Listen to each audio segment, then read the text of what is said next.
김관진 국방부 장관을 빡치게 한 사건을 아시나요?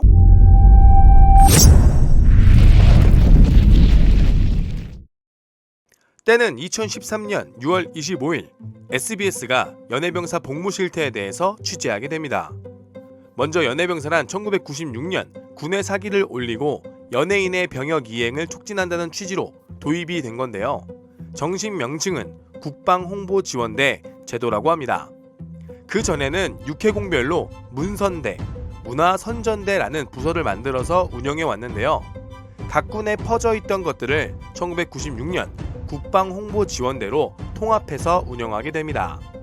말 그대로 연예인 출신 병사로 연해병사라고 불렀습니다. 연예인들의 끼와 재능을 살려서 국방부의 행사를 진행 및 참여, 그리고 정훈부에서 담당하는 정신교육 영상, 군가 등 여러 분야에 출연시켜 국방부는 병사들의 월급으로 대형 기획사를 차렸습니다.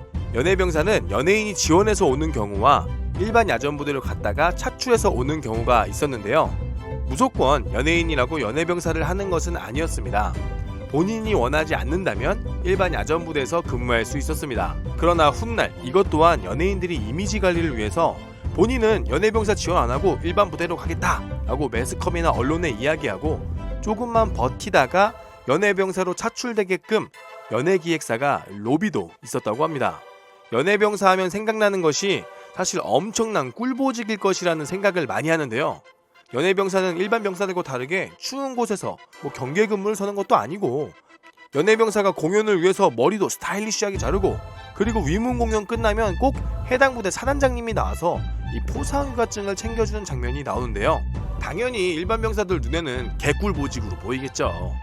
그리고 2011년 연예인 B씨가 복무 동안 휴가일수가 150일이라는 기적의 휴가일수가 알려지면서 연해병사는 신의 아들인가 라는 보도가 나오고 연해병사가 특혜를 받았다 라고 알려지게 되었습니다. 타군이든 육군이든 전방에서 진짜 개빡세게 고생하고 이것저것 아무리 보상을 받아도 그렇게까지 못 받는데 누구는 연예인 대우 받으면서 저렇게 휴가를 나가니, 이 문제로 한동안 연해병사에 대한 분노가 있었습니다. 거기에 2013년 1월 대형 가수 제이씨가 복무 중 너무 자주 나온다는 것이 알려지게 되고, 취재 결과 안무 연습, 녹음 기기 사용 등의 목적으로 매 주말마다 외출 외박, 거기에 당시 장병들은 꿈도 못 꾸는 핸드폰 반입까지 드러나게 됩니다. 이어서 연해병사들의 위문열차, 즉 군부대 위문 공연이 끝난 후에는 근처 부대가 아닌 모텔에 투숙하는 것이 드러났고, 일부 연해병사들은 호텔에서 투숙하는 등 기사가 나오기도 했습니다. 그에 반해서 일반 병사들은 파견 근무를 가도 어디 창고 같은 곳에 침낭 하나 떨렁 던져주고 재워주는데, 참 힘들게 군생활은 우리 병사들에 비해 정말 엄청난 특혜 논란이 없을 수 없는 상황이었습니다. 이렇게 연해병사가 개꿀보직이라는 것은 누구나 알고 있지만 제대로 된 현장을 목격하지 못한 상황.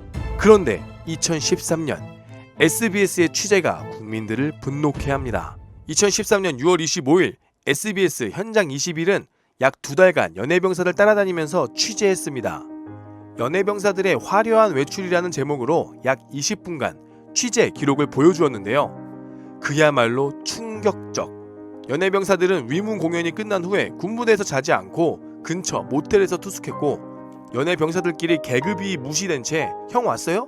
라는 말을 주고받는 모습을 보이며, 전투복은 공연 때만 입고 사복 차림, 심지어 병사들이 입는 체육복이 아닌 개인 사복을 입고 슬리퍼를 질질 끌고 다니며, 회식 자리에선 당연히 사복을 입고 음주를 하고 핸드폰까지 마음대로 쓰는 장면이 SBS 취재 카메라에 담겼습니다.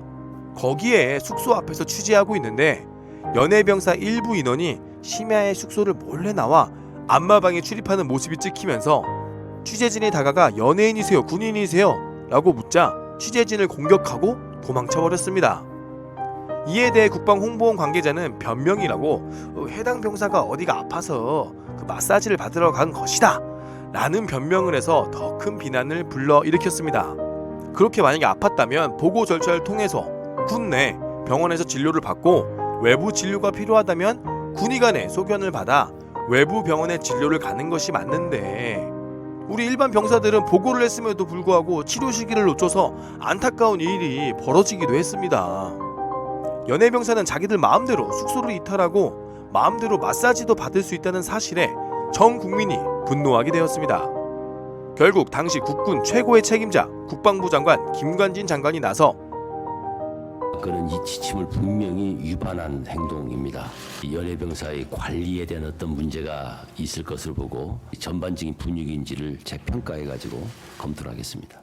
사과를 하고 연해병사 폐지를 처음에 의논한 것이 아니라 필요에 의해서 만들어졌으니 더 완벽한 제도를 만들겠다라고 이야기했으나 이에 분노한 국민들은 김관진 장관 트위터에 연해병사에 대한 분통을 터뜨리게 됩니다. 결국 2013년 7월 국방부가 감사 결과를 발표하면서 연해병사 제도를 폐지, 영창 7명, 근신 1명과 함께 연해병사들은 야전부대로 다시 재배치받게 되었습니다. 7명을 중징계하고 1명을 경징계 조치하기로 했습니다. 근데 또 영창 일수가 15일도 아닌 10일로 그냥 일반 야전부대에서 병사들이 핸드폰만 소지만 해도 만창 15일을 보냈는데 사실 가벼운 징계로 볼 수 있습니다. 그리고 2019년 연해병사가 부활하나의 제목으로 아이돌 가수들의 뮤지컬 병사의 실태가 보도되기도 했는데요. 이것은 군에서 만든 뮤지컬로 국방 홍보물을 만드는 것인데 참 장병들에게 뮤지컬을 관람할 수 있도록 표를 할당했는데요. 전체 10% 수준. 대부분 연예인 병사의 팬들이 이걸 보기 위해서 표를 돈 주고 사고 심지어 암표까지 웃돈을 받아서 팔았다고 합니다. 결국 군에서 공짜로 연예인을 부려먹으려고 또 이러한 특혜를 주고 있는 것인데요. 그냥 정당하게 돈을 지불하고 민간인 연기자를 사서 공연하면 되는 것을 참... 지금은 사라진, 아니 무늬만 사라진 연해병사. 물론 연예인들이 가지고 있는 재능을 군대에서도 활용해서 더 좋은 시너지 효과를 낼 수 있었지만 그들의 특혜로 인해서 지금 전후반 각지에서 고생하고 있는 장병들의 박탈감이 너무나 컸던 사건입니다. 연해병사를 거쳐간 모든 이들이 특혜를 받았다고 할 수는 없습니다. 그러나 연예인이 되기 어려운 것처럼 대한민국을 수호하는 그 어려운 임무를 수행하는 우리 장병들도 그런 특혜가 아닌 대우를 받고 싶었던 것은 아닐까요? 또 다른 재미난 군대 이야기와 인물로 찾아뵙겠습니다. 시청해주셔서 감사합니다.